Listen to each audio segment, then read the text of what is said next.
Welcome back to my recovery. Um, I have I have an interesting theory about life and myself, and I'm going to share it with you all today, and the reason for doing this and for sharing it.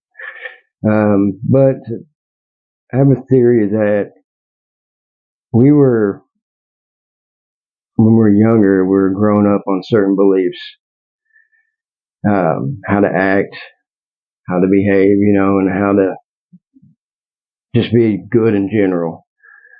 Most 99% of us have had that in our lives, from our parents, grandparents. I mean, even movies teach us this stuff. TV shows teach us this stuff. Um, they teach us how to actually be a credible human being, not just in society, but in our hearts, right? Now, and I think that once we start straying away from those central beliefs as a person, that's when things in your life start to go downhill. And at least that's the way it's always seemed for me. Once I started um, looking for others' recognition instead of just seeing my own, just wanting my own, that's when I got addicted to opiates and got addicted to that feeling of just wanting people around me, and which ultimately led to almost everything that happened after that being bad. There's some good highlights, in there, like my son being born for one. But I mean that happened technically maybe a few weeks before my addiction really started with opiates. So technically it didn't happen there and then. But everything after that was, I mean, downhill. And anyways, the reason, and I believe that once we start straying from these central beliefs that's in our heart, we start feeling this shame, and then all us as addicts, what we do is we like to cover up that shame. We don't want to tell nobody, obviously, because we're shameful of it. And a lot of people won't like to cover up shame, and shame's not really something that we should fear. We should never really fear any of our emotions. They're given to us for a reason.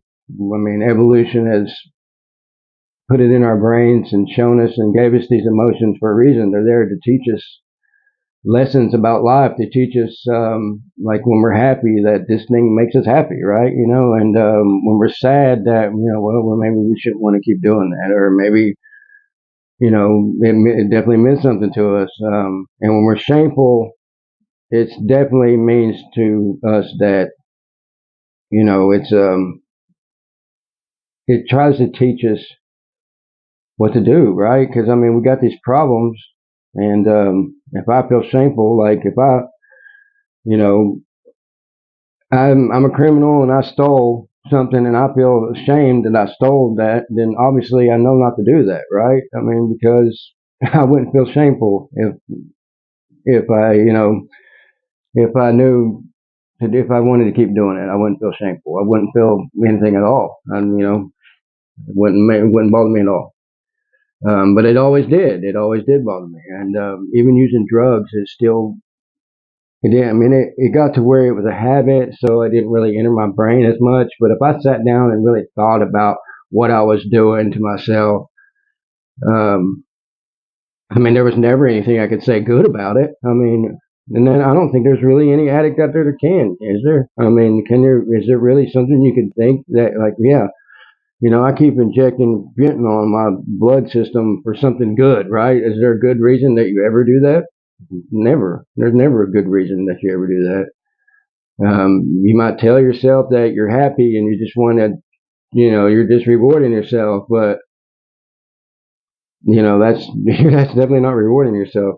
Anyways, the reason why I'm bringing up my conspiracy theory here, my theory on life, is that was ultimately why I chose to start getting away from opiates, right? Is because I wanted my life to go back on track again, and I knew that if I didn't start listening to my heart and start following these, conscience that's in my brain, that things would just keep going to go bad. I was still going to feel shameful, and I was never learning from my mistakes, and I was just going to end up not going down the path that I wanted to go down.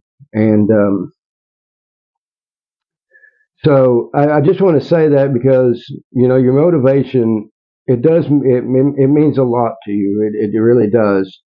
And but it's not the end all be all of your recovery. Your motivation is going to change over time. Just because mine's still kind of the same, as it was in the beginning, doesn't mean that it ain't going to change in the future. And most likely, it will change in the future. Most likely, it'll be because I mean, I've spent so many years clean. You hear people say like I done built up all this faith in people. People built faith in me, and that I just I don't want to ruin any of that, right? You'll hear people that's been clean for a long time say that their motivation changes over time. It's not the motivation that keeps you clean. It's not the motivation ultimately that keeps you clean. And what it is that you got to see rewards for your investment, right? When I was using, like when I got try to get clean, if things just kept going wrong for me, and then people kept treating me like crap, and I still was going to jail and all this other crap. Like obviously there was no reason for me to stay clean. That was my thought process. And I guarantee that you're the same way. And that's the reason. One of the reasons why I started this channel was to try to explain that to people that um, the way addicts are treated in general is never going to keep them clean. They're never going to want to be clean. Labeling them and treating them as something other than a human being is just not. I mean, it's not right on a human level to begin with, and it's never going to keep them clean. It's going to make them run back to an addiction that's going to ultimately kill them. And you'll hear people say that fear, like people, people come to and get sent to rehabs. They get picked up sent to rehabs because the judges order them to, or because their family, is sick and tired of dealing with them, or something like that. And they'll just pick up, and just send them off. Take them away from their loved ones, take them away from everything, to try to teach them a lesson, right? And that might get you clean, but what's going to happen afterwards? When you get out of that rehab, when you come back home, what's going to really matter is how, if they start treating you right, and if you start seeing a return on this investment that you're spending, all this time that you're spending to keep yourself clean, you got to make sure, people have to make sure that, that's what you're looking for. Then you know that's what you're looking for. And that's really what keeps everybody clean. So I personally try to keep my motivation close to my heart. It's something that's easily attainable, right? So just trying to do right. I just want to do the right thing. And because it's easier for me to see the return on that investment. You see what I'm saying? So like if I have a problem and I could go my old way, or I can choose the right way, right? Then if I choose the right way, then I'm already getting a return on my investment. You see what I'm saying? I'm already seeing a good thing come out of it.